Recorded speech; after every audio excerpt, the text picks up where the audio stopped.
Adjective clauses, subject pronouns. In this lesson, you'll learn how to identify a subject pronoun in an adjective clause. You'll also learn when to use who, that, or which in your adjective clause.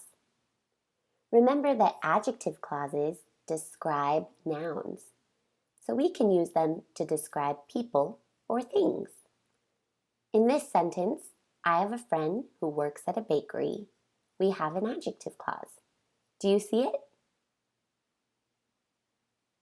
I have a friend is the main clause. Who works at a bakery is the adjective clause. Which noun does the adjective clause give us more information about?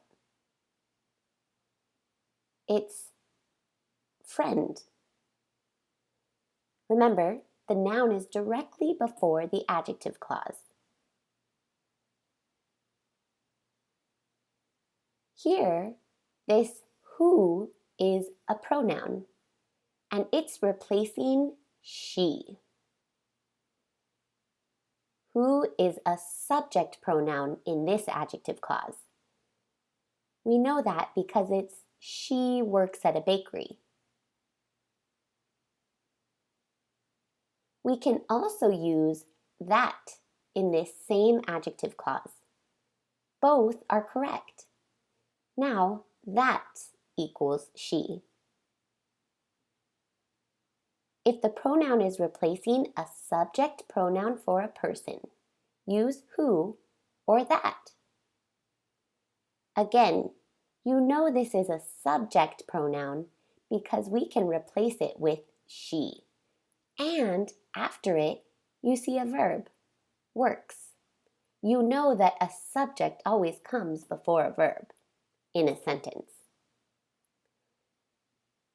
When describing things, adjective clauses may look a little different. At the end of the day, some bread has not been sold.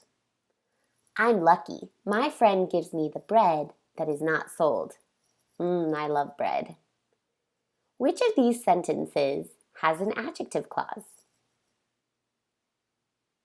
Can you find the adjective clause? You got it. My friend gives me the bread that is not sold.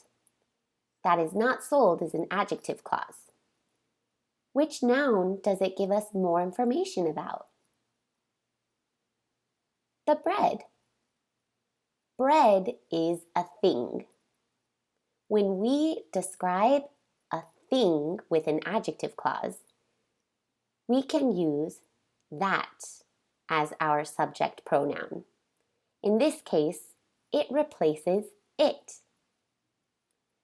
For most adjective clauses that describe things, if there's no commas, we use that. It's the most common pronoun. But it is possible to use which as well. And here, which also means it or the bread. So, if the pronoun is replacing a subject pronoun for a thing, use that or which, but not who. Who is only for people.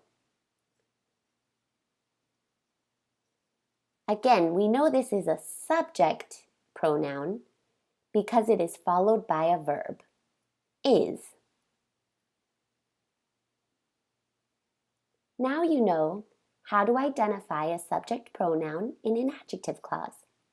You also know when to use who, that, or which in an adjective clause.